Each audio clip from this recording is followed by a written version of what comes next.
அனைவருக்கும் வணக்கம். யாதும் ஒரே யாவரும் கேளீர். வெல்கம் பேக் டு நர்சிங் தமிழா. இன்னைக்கு இந்த வீடியோவில் நம்ம என்ன பார்க்க போகிறோம் அப்படின்னு பார்த்தீங்கன்னா, நான் எப்படி சவுதி ப்ரோமேட்டிக் எக்ஸாமை பாஸ் பண்ணேன், கிளியர் பண்ணேன் அப்படின்றத பற்றி தான் பார்க்க போகிறோம். நம்மளுடைய நர்சிங் தமிழா சேனலில் நிறைய நர்சிங் ரிலேட்டட் கண்டென்ட் போட்டுட்ருக்கோம். நீங்கள் எப்போ தான் நம்மளோட சேனலுக்கு ஃபர்ஸ்ட் டைமாக வரீங்கன்னா இப்போவே சப்ஸ்கிரைப் பண்ணி வச்சுக்கோங்க. ஃபர்ஸ்ட் ஆஃப் ஆல் இந்த வீடியோ முழுக்க என்னுடைய எக்ஸ்பீரியன்ஸ் வீடியோ தான். என்னுடைய எக்ஸ்பீரியன்ஸை தான் முழுக்க நான் அதில் ஷேர் பண்ண போகிறேன். ஒரு 7 கேட்டகரியாக 7 ஸ்டெப் பை ஸ்டெப்பாக நான் பிரித்து வச்சுருக்கேன். ஒன் பை ஒன்னாக சொல்கிறேன். ஃபர்ஸ்ட்டு இன்ட்ரடக்ஷன் அப்படின்னு பார்த்தீங்கன்னா, இந்த ப்ரோமேட்டிக் எக்ஸாம் ஏன் நான் சூஸ் பண்ணேன், சவுதிக்கு வரணும் எஸ்பெஷலி ஒரு நர்ஸாக வரணுன்னும் போது, இங்கே சவுதியில் வந்து பார்த்தீங்கன்னா சவுதி ஹெல்த் கேர் சைட்லேருந்து ஒரு அப்ராட்லேருந்து ஒருத்தவங்க வந்தாலும் சரி, ஓகேங்களா, ஒரு ஸ்டாஃப் நர்ஸாக வரப்போகிறோம் அப்படின்னும் போது இங்கே ஒர்க் பண்ண வரோம் அப்படின்னா ப்ரோமேட்ரிக் அப்படின்ற ஒரு எக்ஸாம் கம்பல்சரி எழுதி தான் ஆகணும், பாஸ் பண்ணி தான் ஆகணும். பட் இதுக்கு முன்னாடி வந்து பார்த்தீங்கன்னா இங்கே வந்து எழுதிக்கலாம் அப்படின்ற மாதிரி இருந்தது. பட் இப்போ மோஸ்ட்லி அங்கே 85 to 90% வந்து அங்கே ஊரில் தான் எழுதிட்டு வர சொல்கிறாங்க. பிகாஸ் இங்கே வந்து சப்போஸ் ஃபெயில் ஆகிட்டோம், ஏன்னா இருக்கிறதே மொத்தம் 3 அட்டம்ப்ட்டு தான். சப்போஸ் ஃபெயில் ஆகிட்டோம் அப்படின்னா இங்கேருந்து அவங்கள திரும்ப ஊருக்கு அனுப்புகிற மாதிரி இருக்கும். அது தேவையில்லாத அந்த கம்பெனிக்கு தான் நிறையா லாஸஸ் ஆகும். விசா ப்ராசஸ் பண்ணியிருப்பாங்க, அக்காமடேஷன் கொடுத்துருப்பாங்க, திரும்ப வேறு ஒரு ஸ்டாஃபாக ஹையர் பண்ணணும், அது பெரிய தலைவலின்றதால நீங்கள் அங்கே ஊர்லேயே பாஸ் பண்ணிட்டு வந்துடுங்க அப்படின்ற மாதிரி தான் சொல்கிறாங்க. ப்ரோமேட்டிக் எக்ஸாமுக்கு நீங்கள் அப்ளை பண்ணணும் அப்படின்னா ஃபர்ஸ்ட்டு நீங்கள் வந்து சவுதிக்கு டேட்டா ஃப்ளோ முடிச்சிருக்கணும், ஹெச்ஆர்டி முடிச்சிருக்கணும். அதுக்கப்புறம் தான் நீங்கள் எக்ஸாமுக்கு டேட்டே எடுக்க முடியும். ஓகேங்களா.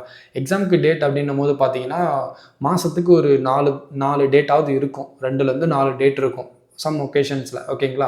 அந்த மாதிரி இருக்கிறப்ப ஏதோ ஒரு டேட் நம்ம சூஸ் பண்ணுறோம் அப்படின்னு பார்த்தீங்கன்னா, அப்போ ரிசல்ட் எப்போ வரும் அப்படின்னு பார்த்தீங்கன்னா அந்த மந்தோட லாஸ்ட். இப்போ செப்டம்பரில் ஏதோ ஒரு டேட்டில் நான் எழுதிட்டேன், செப்டம்பர் ஃபர்ஸ்ட் வீக் எழுதிட்டேன், ரிசல்ட் வந்து செப்டம்பர் லாஸ்ட்டில் வந்துடும். இல்லை செப்டம்பர் மிடில் எழுதுறேன் அப்படின்னாலும் லாஸ்ட்டில் வந்துடும். செப்டம்பர் லாஸ்ட்டில் தான் நான் எழுதியிருக்கேன் அப்படின்னாலும் நமக்கு லாஸ்ட் வந்துடும். சப்போஸ் வரலை அப்படின்னா சம் ஒகேஷன்ஸில் ஒரு 10 to 15 days டைம் எடுத்துக்கும், நெக்ஸ்ட் மந்த் வந்துடும். ஓகேங்களா. அதனால் அதை பற்றி பாதர் பண்ணிவிட்டு ஒரி பண்ண தேவையில்ல. இதுதான் ஜஸ்ட் ஒரு இன்ட்ரடக்ஷன் அபவுட் த ப்ரோமேட்டிக் எக்ஸாம். இன்னும் உங்களுக்கு டீட்டெயில்டாக சவுதி ரிலேட்டட் ப்ராசஸ், சவுதிக்கு ஒரு நர்ஸாக வரணும் அப்படின்னா எப்படி வரணும், என்னென்ன ப்ராசஸை கடந்து வரணும் அப்படின்னு உங்களுக்கு டவுட் இருந்தது இல்லை வீடியோ வேணும்னு நினச்சிங்கன்னா நான் ஆல்ரெடி போட்டிருக்கேன், டிஸ்கிரிப்ஷனில் கொடுக்குறேன் பாருங்கள். அந்த வீடியோ பார்த்தீங்கன்னா கண்டிப்பாக உங்களுக்கு இன்னும் டீட்டெயில்டான ஒரு எக்ஸ்ப்ளனேஷன் கிடைக்கும், கண்டிப்பாக யூஸ்ஃபுல்லாக இருக்கும். செகண்ட் என்னென்னு பார்த்தீங்கன்னா ஸ்டார்டிங் த ப்ரிப்ரேஷன். ஓகேங்களா. இப்போ எக்ஸாமுக்கு நான் டேட் எடுத்துட்டேன், ஒரு 1 மந்த்துக்கு முன்னாடியே நான் டேட் எடுத்துட்டேன். ஓகேங்களா. இப்போ எக்ஸாமுக்கு என்ன பண்ணணும் அப்படின்னு சரி ப்ரிப்பேர் பண்ணலான்னும் போது நானே படிச்சுக்கிறேன் அப்படின்னு ஏஜென்ட்டுக்கிட்ட சொன்னேன். எஸ்பெஷலி யூடியூப்பில் நிறைய கொஷின்ஸ்லாம் இருக்கும்ல, அதை பார்த்து நானே படிச்சுக்கிறேன்னு. அவர் ஃபோனை போட்டு, தம்பி என்னப்பா காமெடி பண்ணுறியா, இருக்கிறது 3 அட்டம்ப்ட்டு, எதுக்கு ரிஸ்க் எடுக்கிற, எவ்வளோ செலவு பண்ணுற, ஒரு 8,000 10,000 தானே ஆகும் ஆன்லைன் கிளாஸுக்கு, சும்மாவது ஒரு ஆன்லைன் கிளாஸ் போக உனக்கு ஒரு ஐடியா கிடைக்கும்ல, ஏன் இந்த மாதிரி கேர்லெஸ்ஸாக பண்ணாத அப்படின்னாரு. சரி ஒரு மனுஷன் சொல்கிறாரேன்ட்டு நானும் ஆன்லைன் கிளாஸு ஜாயின் பண்ணேன். அமௌண்ட் ஒரு 10,000 கிட்ட ஆச்சு. சில பீப்புள்ஸ் வந்து பார்த்திங்கன்னா ஆஃப்லைன் கிளாஸுமே போகிறாங்க. பட் எஸ்பெஷலி நான் ஒர்க் பண்ணிகிட்டு இருக்கேன்னும் போது ஆஃப்லைன் கிளாஸ் எனக்கு வந்து அந்த டியூட்டி டைமிங் செட் ஆகலை. சில பேர் டியூட்டி முடிச்சுட்டுமே போகிறாங்க. இல்லை சில பேர் ஒரு 10 to 15 days லீவ் எடுத்துகிட்டு ஒரு கிராஷ் கோர்சஸ் மாதிரி 15 days இல்லை ஒரு 20 days போயிட்டு அட்டன் பண்ணிவிட்டு அவங்க போய் எக்ஸாம் ஈஸியாக கிராக் பண்ணிடுறாங்க. ஓகேங்களா. நான் எக்ஸாம் நான் வந்து இந்த கோச்சிங் கிளாஸ் ஆன்லைனில் ஜாயின் பண்ண உடனே அவங்க எனக்கு ஒரு செட் ஆஃப் வந்து ஸ்டடி மெட்டீரியல்ஸ் அனுப்பிச்சிருந்தாங்க. ஓகேங்களா. அது பல பேஜஸ், ஒரு 1500 1800 பேஜஸ் கிட்ட இருக்கும். அதில் நிறையா சும்மா கொஷின்ஸ் மட்டும் ஒரு மாடல் கொஷின்ஸ் மாதிரி இருந்தது. இதை மட்டும் கொஞ்சம் ரிவைஸ் பண்ணுங்கள் அப்படின்னு சொன்னாங்க. இதுதான் வந்து அந்த exam starting preparation. Number 3 study plan and strategy. என்னுடைய ஸ்ட்ராட்டஜி பார்த்தீங்கன்னா பெருசாக ஒன்றும் கிடையாது. ஒரு 3 மாதத்துக்கு முன்னாடி வரைக்கும் ஸ்டார்ட் பண்ணி நான் படிக்கணும் அப்படின்னு நினச்சேன். பட் என்னால் அந்த மாதிரி படிக்க முடியல. என்ன ரீசன் அப்படின்னு பார்த்தீங்கன்னா, ஒன்று ஒர்க்கு செகண்டரி தான். ஃபர்ஸ்ட் வந்து லேசினஸ். உண்மையாக சொல்லப்போனால் ரொம்ப சோம்பேறித்தனப்பட்டேன். பார்த்துக்கலான்னு கொஞ்சம் ரொம்ப கேர்லெஸ்ஸாக இருந்தேன். கிட்ட போய் எக்ஸாமுக்கு ஒரு 1 மந்த்துக்கு முன்னாடி தான் கிளாஸ் ஜாயின் பண்ணேன். ஜாயின் பண்ணிவிட்டு அதுவுமே ஒழுங்காக போனேனா அப்படின்னு கேட்டிங்கன்னா போல் ஒரு 1 வீக் தான் போனேன். அவங்க கிளாஸில் என்ன பண்ணிட்டாங்கன்னா, நம்ம காலேஜில் பண்ணுவாங்களா, லைக் பிடிஎஃப் ஸ்லைடு ஓட விட்டு அதை அப்படியே படிச்சுட்ருக்காங்க. என்னடா என்ன மேம் இப்படி படிச்சுட்ருக்கீங்கன்னு கேட்டதுக்கு, ஏன்ப்பா நான் தான் நர்சிங் 4 வருஷம் நீ படித்தது 15 நாள் 20 நாளில் 1 மாதத்தில் எப்படிப்பா நான் உனக்கு சொல்லித்தர முடியும், ஜஸ்ட் அதை ரிவைஸ் தான் பண்ண வைக்கலாம், அதனால தான் அந்த மாதிரி பண்ணிகிட்ருக்கோம், எல்லா கோச்சிங் சென்டரும் இப்படி தான் மோஸ்ட்லி பண்ணுவாங்க, 10க்கு ஸ்டடி மெட்டீரியல்ஸ் கொடுப்பாங்க, அதை நீங்கள் ரிவைஸ் பண்ணி படிச்சுக்கணும் அப்படின்னாங்க. ஓகே. அப்போ தான் எனக்கு புரிஞ்சது, ரைட்டு, அப்போ ஸ்டடி மெட்டீரியல்ஸு ப்ளஸ் இந்த நர்சிங் நம்ம 4 வருஷம் படித்ததை ரிவைஸ் பண்ணணும் அப்படின்ற மாதிரி. பட் சிலபஸ்ஸு கொஞ்சம் டீட்டெயில்டாக சொன்னாங்க. பட் நான் எஸ்பெஷலி கொஞ்சம் சோம்பேறித்தனப்பட்டு நான் கவனிக்காம விட்டேன். அது என்னோட மிஸ்டேக்கு. ஓகேங்களா. அவங்க கொடுத்த ஸ்டடி மெட்டீரியல்ஸுமே யூஸ்ஃபுல்லாக இருந்தது. ப்ளஸ்ஸு சிலபஸ் எஸ்பெஷலி நான் அட்டன் பண்ண எக்ஸாமில் வந்து பார்த்திங்கன்னா எந்த மாதிரி கொஷின்ஸ்லாம் கேட்டிருந்தாங்கன்னா, நம்மளுடைய நர்சிங் ஃபவுண்டேஷனாக இருக்கட்டும், மெட்சர்ஜ்லேருந்து நிறைய கொஷின்ஸ் வந்தது. அண்ட் தென் நம்மளோட ஒர்க் எக்ஸ்பீரியன்ஸ் லைக் அந்த மாதிரி எமர்ஜென்சி சுச்சுவேஷனில் நம்ம யூஸ் பண்ணுற மெடிசன்ஸ், கண்டிஷன்ஸு, கால்குலேஷன்ஸ் இந்த மாதிரி கொஷின்ஸும் நிறைய கேட்டிருந்தாங்க. அது எல்லாமே பீடியாக்கு, கைனக்கு, மெட்டர்னிட்டி, அப்புறம் எமர்ஜென்சி முன்னாடியே சொன்ன மாதிரி இந்த மாதிரி விஷயங்கள்லேருந்து அதிகமாக கேட்டாங்க. நமக்கு இது கொஞ்சம் வீக்காக இருக்கிற ஏரியாவும் கேட்டாங்க. எஸ்பெஷலி இந்த ரிசர்ச் அண்டு ஸ்டாட்டிஸ்டிக்ஸ்லையுமே கொஞ்சம் கேட்டாங்க. பட் அதெல்லாம் கொஞ்சம் தெரியல. இதுதான் வந்து கொஞ்சம் சிலபஸ் அப்படின்ற மாதிரி நான் அப்சர்வ் பண்ணது. அவங்க சொன்னதுமே இன்னும் டீட்டெயில்டாக சொன்னாங்க. இதுதான் அவங்க எஸ்பெஷலி ஆன்லைன் கிளாஸில் எடுக்கிறப்போ பார்த்தீங்கன்னா ஈச் அண்ட் லைக் எப்படி சொல்கிறது, ஒவ்வொரு சிஸ்டமாக வந்து அதில் அப்படியே அழகாக ஒரு பிடிஎஃப் மாதிரி கொடுத்து ஆன்லைன் கிளாஸில் நல்லாவே ரிவைஸ் பண்ணாங்க. ஓகேவாக தான் இருந்தது. பட் நான் தான் என் கொழுப்பு எடுத்து போய் நான் ஆன்லைன் கிளாஸ் ஒழுங்காக போகல. நம்பர் 4 சேலஞ்சஸ் ஐ ஃபேஸ்டு. பெருசாக நான் வந்து இந்த எக்ஸாம் ப்ரிப்ரேஷனில் சேலஞ்சஸ் அப்படின்னு சொல்லிட்டு நான் ஃபேஸ் பண்ணலை. பட் சின்ன சின்ன விஷயம் தான், அதை நான் மென்ஷன் பண்ணணும்னு நினச்சேன். என்ன அப்படின்னா, நம்ம ஒர்க்குக்கு போகிறோன்னும் போது ஒர்க்குக்கு போயிட்டு எக்ஸாம் ப்ரிப்பேர் பண்ணுறது கொஞ்சம் கஷ்டமாக தான் இருந்தது. ஏன்னா நம்ம ஆன்லைன் கிளாஸ் போகிறோம், அவங்க ஒரு டைம் சொல்லுவாங்க, ஓகேங்களா, அந்த டைமுக்கு நம்மளால் போக முடியாது, கரெக்டான டைமுக்கு போய் அட்டன் பண்ண முடியாது. அதனால் சரியாக கிளாஸும் போல் நான் சோம்பேறிதானே பட்டேன் தான். பட் இருந்தாலும் அந்த கிளாஸ்க்கு சரியாக போய் அட்டன் பண்ண முடியல டியூ டு ஒர்க்கு. ரெண்டாவது ஒரு பயம், ஐயோ ஒருவேளை ஃபெயில் ஆகிட்டா என்ன பண்ணுறது, நம்ம ஒழுங்காக ப்ரிப்பேர் பண்ணலையே, ஒரு 30,000 கிட்ட ஆயிடுச்சு எக்ஸாம் இது பண்ணுறதுக்கு, இருக்கிறது 3 அட்டம்ப்ட்டு, 30,000ன்றது பெரிய அமௌண்ட்டு, ஓகேங்களா. அதை யோசிச்சே ஒரு மாதிரி ஸ்ட்ரெஸ் ஆச்சு. இதுதான் நான் ஃபேஸ் பண்ண கொஞ்சம் ஒரு சில விஷயம், எஸ்பெஷலி இந்த சோம்பேறித்தனம். இதெல்லாம் கொஞ்சம் இல்லாமல் இந்த சின்ன சின்ன விஷயம்லாம் கொஞ்சம் டாலரேட் பண்ணி நீங்கள் டேக்கிள் பண்ணிட்டீங்க அப்படின்னாலே கொஞ்சம் உங்களுக்கு ப்ரிப்ரேஷன் டைமில் ரொம்பவே யூஸ்ஃபுல்லாக இருக்கும், நீங்கள் கிராக் பண்ணிடலாம். 5வது என்னன்னு பார்த்தீங்கன்னா ஸ்மார்ட் ப்ரிப்ரேஷன் டிப். இதை நான் கொடுக்கறதுக்கு சரியாக தவறா எனக்கு தெரியல. பட் எனக்கு நிறைய பேர் சொல்லியிருப்பாங்கல்ல, நான் பண்ண மிஸ்டேக்கை நான் சொல்லிட்டேன். பட் எனக்கு நிறைய பேர் கொஞ்சம் நல்ல உள்ளங்கள், நல்லா கொஞ்சம் இதுக்கு முன்னாடி பாஸ் பண்ணவங்க சொன்ன விஷயம் என்ன அப்படின்னு பார்த்தீங்கன்னா, 1 3 மாதத்துக்கு முன்னாடியே படிக்க ஆரம்பிச்சிடணும். இல்லை எனக்கு ரொம்ப கஷ்டமாக இருக்குது, நான் சரியாக நர்சிங் படிக்கல, எனக்கு அந்த நாலேஜ் ரொம்ப டவுனாக இருக்குது அப்படின்னு நினச்சிங்கன்னா ஒரு 5 மந்த்துக்கு முன்னாடியே ஸ்டார்ட் பண்ணிவிடுங்க. ஒரு நாளைக்கு எவ்வளோ நேரம் படிக்கணும் அப்படின்னு பார்த்தீங்கன்னா, ஒரு 1 மணிலேருந்து 2 மணி நேரம் போதும். சும்மா ஜஸ்ட்டு ரிவைஸ், ஒவ்வொரு கொஷினாக படிக்கணுன்றதை தாண்டி ஒரு சிஸ்டமாக நீங்கள் அப்படின்னா என்ன ஓகே அப்படின்னு தெரிஞ்சுக்கிட்டாலே போதும், உங்களுக்கு ஒரு ஐடியா கிடைக்கும். 10ஆவதுக்கு உங்களுடைய ஒர்க் எக்ஸ்பீரியன்ஸ், நீங்கள் எந்த யூனிட்டில் ஒர்க் பண்ணிட்டு இருக்கீங்களோ அங்கே இருக்கிற விஷயங்களை நீங்கள் அப்சர்வ் பண்ணி, ஓகே இது யூஸ் ஆகுது, இதனால இந்த கண்டிஷன் அப்படின்னு கொஞ்சம் நீங்கள் கோரிலேட் பண்ணி படித்தாலே உங்களுக்கு ரொம்பவே யூஸ்ஃபுல்லாக இருக்கும். எஸ்பெஷலி நான் அட்டன் பண்ணும்போது நான் அப்படி தான் குட்டாம்படமாக தான் போனேன். பட் இருந்தாலும் அன்றைக்கி த டே ஆஃப் எக்ஸாம் முன்னாடி நாள் பார்த்தீங்கன்னா ஒரு 8 to 10 hours கண்டினியூஸாக நான் அந்த ஒரு 1500 பேஜ் இருக்கும் உட்காந்து அப்படியே திருப்புன்னு அப்படியே அந்த கொஷின் மட்டும்தான் படித்தேன். கொஷினே ஆன்சரு. ஓகே இந்த மாதிரி கொஷின் கேட்குறாங்க, இதுக்கு இதான் அப்படின்ற ஓகே அது ரிலேட்டட் சிஸ்டம் ஆட்டோமேட்டிக்காக நமக்கு காலேஜில் படித்தது கொஞ்சம் கொஞ்சமாக ரிவைஸ் ஆச்சு.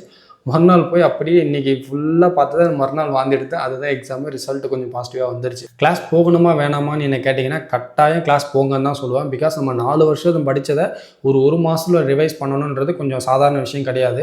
எதுக்கு ரிஸ்க் எடுத்து 30,000 போயிட்டு சப்போஸ் ஃபெயில் ஆகிட்டோம் அப்படின்னா இன்னொரு 30,000 கட்டணும், அப்புறம் இன்னொரு அட்டம்ப்ட் தான் இருக்கும், பேலன்ஸ் 2 அட்டம்ப்ட் தான் இருக்கும். அது எதுக்கு ரிஸ்க் எடுத்துட்டு எவ்வளோ செலவு பண்ணுறோம், இன்னொரு 8,000 ஒரு 10,000 ஒரு ஆன்லைன் கிளாஸுக்கோ இல்லை ஒரு ஆஃப்லைன் கிளாஸுக்கோ நம்ம ஸ்பெண்ட் பண்ணுறது தப்பு கிடையாதுன்றது தான் என்னோட விஷயம். ஏன்னா எண்ட் ஆஃப் தி டே நம்ம பாஸ் பண்ணிட்டோம், திரும்ப அப்ராட் போயிட்டோம் அப்படின்னா கொஞ்சம் நல்லா தான் சம்பாதிக்க போகிறோம், அதுக்கப்புறம் ஃபீல் பண்ணக்கூடாதுல்ல.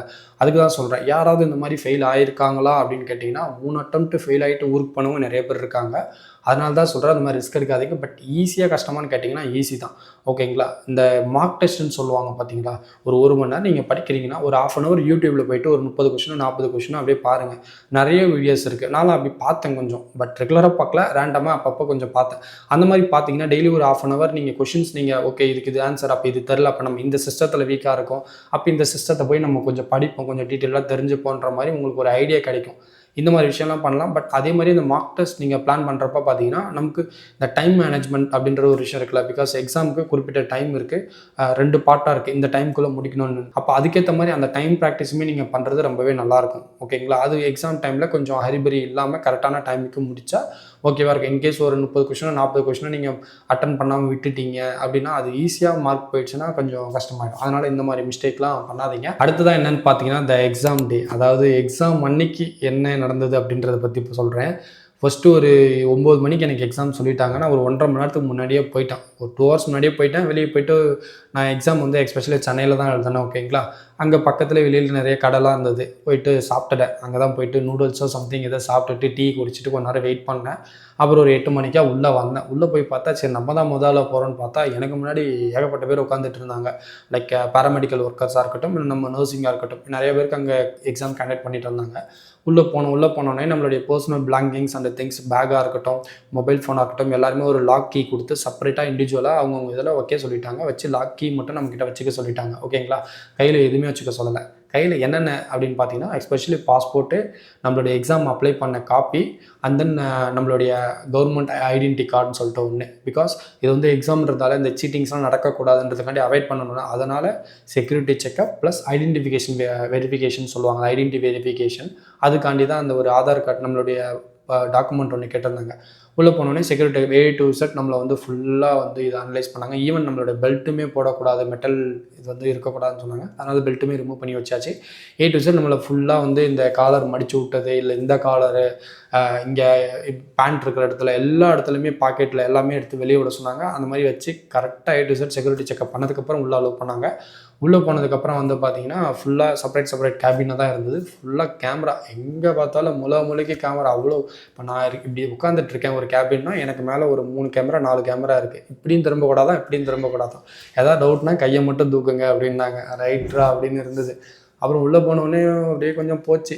ஃபஸ்ட்டு பார்ட் 2 பார்ட் இருக்கும். அது ஃபஸ்ட்டு பார்ட் ஓரளவுக்கு அப்படியே ஈஸியாக இருந்த மாதிரி தான் இருந்தது. எஸ்பெஷலி நான் ஐசியூவில் ஒர்க் பண்ணுன்றதால மெட்சர்ஜ் நிறைய கேட்டிருந்தாங்க. செகண்ட் பார்ட்டில் போனால் அந்த பீடியாட்ரிக்ஸு, ரிசர்ச்சு, ஸ்டாட்டிஸ்டிக்ஸு அதுன்னு வந்தது. டே என்னடா நமக்கு இந்த டாப்பிக்கும் சம்மந்தமே இல்லைமே அப்படின்னு கொஞ்சம் பயம் இருந்தது. அவ்வளோதான், ஒரு வழியாக முடிச்சுட்டு எந்திரிக்கலான்னு பார்த்தா முக்கால்வாசி பேர் காணோம். ரைட்டு. அப்போ எல்லோரும் எப்படி சொல்கிறது, நான் அந்த கரெக்டான டைமிங் பார்த்துக்கிட்டே இருந்து அந்த டைமிங் வரைக்கும் ஓகே டைம் இருக்குன்னு பார்த்து மெதுவாக இது பண்ணி எழுதிட்டு இருந்தேன். பட் ஆனால் ஒரு சில பேர்லாம் வந்தாங்க, லைக் ஒரு 3 ஹவர்ஸ் எக்ஸாம்னு வச்சுக்கோங்களேன், அதில் ஒரு 2.5 ஹவர்ஸில் 2 ஹவர்ஸில் முடிச்சுட்டு போனவங்களாம் நிறைய பேர் இருந்தாங்க. ஓகே, நிறையா படிக்கிறவங்க போல், நிறையா ப்ரிப்பேர் பண்ணியிருக்காங்க போல் நினச்சிக்கிட்டேன். யாரையுமே பாதர் பண்ணலை. பட் எனக்கான குறிப்பிட்ட டைமில் நான் முடிச்சுட்டு போகணுன்னு இது பண்ணேன். அன்றைக்கி ஸ்டார்ட் ஆகிடுச்சு பயம். ஓகேங்களா, எக்ஸாம் ரிசல்ட் வர வரைக்கும் பக்குன்னு இருந்தது. ஏதோ கலெக்டர் எக்ஸாம் எதுக்கோ ஒரு எக்ஸாம் எழுதிட்டு வெயிட் பண்ணுற மாதிரி அப்படி ஒரு பயம். முக்கியமாக என்னென்னு கேட்டிங்கன்னா, அமௌண்ட்டு 30,000. இதே ஒரு 1,000 2,000 இருக்குது, இல்லை ஒரு 10 அட்டெம்ப்ட் இருக்குன்னா நமக்கு பயப்பட தேவையில்ல. அட்டெம்ப்ட் இருக்கிறதும் கம்மி, பைசாவும் இல்லை. அதெல்லாம் நினச்சி தான் கொஞ்சம் பயமாக இருந்தது. ஓகேங்களா, அட் லாஸ்ட் இருக்கிற ஸ்டெப்பு என்ன அப்படின்னு பார்த்தீங்கன்னா, ரிசல்ட் டே அதை சொன்ன மாதிரி வர வரைக்கும் பக்குன்னு இருந்தது. வந்துடுச்சு. ரிசல்ட் வந்ததுக்கப்புறம் பார்த்தீங்கன்னா, என்னுடைய ஏஜென்ட்டு வாட்ஸ்அப்பில் அனுப்புகிறார், பாஸ் ஆகிட்டுப்பா அப்படின்னு. போய் பார்த்தா பார்டர் மார்க் 512 மார்க்கு தான். இன்னும் ஒரு 2 கொஸ்டின் 3 கொஸ்டின் தப்பாக இது இருந்தால் ஃபெயில் ஆகிருப்பேன். ஆடா ஒப்பரானு அப்படின்ற மாதிரி இருந்தது. ஒரு வழியாக பாஸ் பண்ணியாச்சு. அதுக்கப்புறம் என்னுடைய இன்டர்வியூ ஷெடியூல் பண்ணிவிட்டு இன்டர்வியூ பாஸ் பண்ணிவிட்டு அப்படியே இங்கே சவுதிக்கு வந்தாச்சு. ஓகேங்களா, இதுதான் அன்றைக்கி நடந்த விஷயங்கள். எஸ்பெஷலி அந்த ரிசல்ட் வந்ததுக்கப்புறம் தான் அப்பாடா அப்படின்னு ஒரு நிம்மதி வந்தது. அந்த இடைப்பட்ட காலத்தில் ஒரு 15-20 நாள் நான் பட்ட பாடு இருக்குது. ஓகே, அப்போ அப்படியே மைண்டு வந்து ஓகே அடுத்து வந்து சப்போஸ் ஃபெயில் ஆகிட்டா என்ன பண்ணணும், அடுத்தது 30,000 ரெடி பண்ணணும். ஓகே, திரும்ப வந்து உட்காந்து படிக்கணும், ஃபுல்லாக உட்காந்து படிக்கிறோம், இப்படி படிக்கிறோம் அப்படி படிக்கிறோன்னு சொல்லிட்டு ஒரு மாதிரி ஸ்ட்ரெஸ் ஆகிடுச்சு ரிசல்ட் வர வரைக்கும். அதுக்கப்புறம் கொஞ்சம் ரிசல்ட்டு பாசிட்டிவ் வந்ததுக்கப்புறம் அப்பாடா முடிஞ்சிருச்சு. ஓகேங்களா, அவ்வளோதான், வீடியோ முடிஞ்சிருச்சு. நான் சொல்ல வந்தது எல்லாத்தையும் சொல்லிட்டேன். இந்த வீடியோ நான் முன்னாடி சொன்ன மாதிரி முழுக்க என்னுடைய எக்ஸ்பீரியன்ஸ் வீடியோ தான். அதனால் கொஞ்சம் அப்படியே ஒரு ஃப்ளோவில் தான் பேசியிருப்பேன். அதனால் கொஞ்சம் ஃபார்முலா இல்லைன்னு சொல்லிட்டு யாரும் தப்பாக நினச்சிக்காதீங்க. இந்த ஒரு வீடியோ கண்டிப்பாக உங்களுக்கு யூஸ்ஃபுல்லாக இருக்கும் அப்படின்னு நினைக்கிறேன். உங்களுடைய ஃப்ரெண்ட்ஸ் அண்ட் ஃபேமிலி மெம்பர்ஸ் யாராவது சவுதி ப்ரோமோட்டிக் எக்ஸாம் அட்டன் பண்ண போகிறாங்க அப்படின்னா அவங்களுக்கு இந்த வீடியோவை கட்டாயம் ஷேர் பண்ணுங்கள். எஸ்பெஷலி இது வந்து ஒரு ஃபெயிலியர் வீடியோவாக கூட இருக்கலாம். பிகாஸ் ஏன் அப்படி சொல்கிறேன்னா, நான் நிறைய மிஸ்டேக் பண்ணேன். அந்த மிஸ்டேக்லாம் நீங்கள் பண்ணாமல் இருந்தீங்கனாலே உங்களுக்கு ரிசல்ட்ஸ் பாசிட்டிவாக வர்றதுக்கு நிறைய ஹைலி சான்சஸ் இருக்குது. அதனால் நான் சொன்ன மிஸ்டேக்லாம் நிறையா பண்ணாதீங்க. கண்டிப்பாக பண்ணாமல் அவாய்ட் பண்ணிவிட்டு கொஞ்சம் உட்காந்து படிங்க. சொன்ன மாதிரி ஒரு 3 மாதத்துக்கு முன்னாடியே படிச்சிங்க அப்படின்னா கண்டிப்பாக பண்ணலாம். பட் அந்தளவுக்கு கஷ்டமானு கேட்டிங்கன்னா எக்ஸாம் கஷ்டம்லாம் கிடையாது, ஈஸியாக பாஸ் பண்ணலாம். பட் கொஞ்சம் டைம் எடுத்து எஃபர்ட் போடுற மாதிரி இருக்கும், அவ்வளோதான். ஓகேங்களா, கண்டிப்பாக நாளைக்கு அடுத்த வீடியோவில் பார்க்கலாம். தேங்க்யூ ஸோ மச் ஃபார் வாட்சிங். பாய்.